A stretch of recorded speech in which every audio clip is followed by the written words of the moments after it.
पदाधिकारी शमीम खान यांच्या तोंडातून पाकिस्तान जिंदाबादचे नारे निघले, त्यामुळे आता कुठेतरी पुन्हा प्रदर्शन दाखल करण्यात आलं. कसं बघतात इकडे पाकिस्तान मुर्दाबाद नंतर म्हणावं असं बघा, जे पोटात असतं ते ओठात येतं आणि त्याच्यामुळे ज्या पद्धतीने त्या ठिकाणी पहलगाम हल्ल्यामध्ये इनोसंट लोकांना, प्रवाशांना हिंदू म्हणून मारलं गेलं आणि त्याचा मोर्चामध्ये पाकिस्तानच्या बाजूने घोषणा देणं ही इतकं तीव्र निषेधार्थ आहे.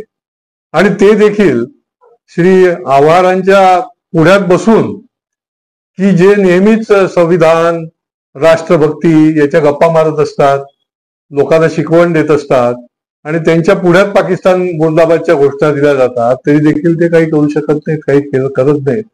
लोकांना पोलिसांमध्ये जाऊन गुन्हा दाखल करायला लागतो. ही अत्यंत ही मानसिकता आहे. हे हिरवं संकट जे आहे हे वेळीच आपण रोखलं पाहिजे आणि त्याच्यामुळे राष्ट्रभक्त नागरिकांनी जागरूक राहून हे संकट जे आहे ते रोखण्याचा प्रयत्न केला पाहिजे. अशांना पक्षात ठेवत आहे, अहो लगेच पक्षातून काढून टाकायला पाहिजे, परंतु ते करणार नाहीत. बोलायचं एक आणि करायचं दुसरं, अशीच त्यांची रीत आहे. मात्र असंही बोललं जातं कुठेतरी निवडणुकीच्या तो पार्श्वभूमीवर आता हा व्हिडिओ व्हायरल करून कुठेतरी पक्षाला बदनाम.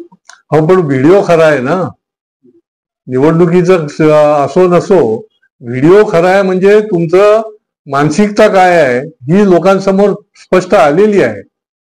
आणि त्याच्यामुळे उगाच निवडणुकीचं नाव पुढे करून तुम्ही झाकण्याचा प्रयत्न करण्याची काही गरज नाही.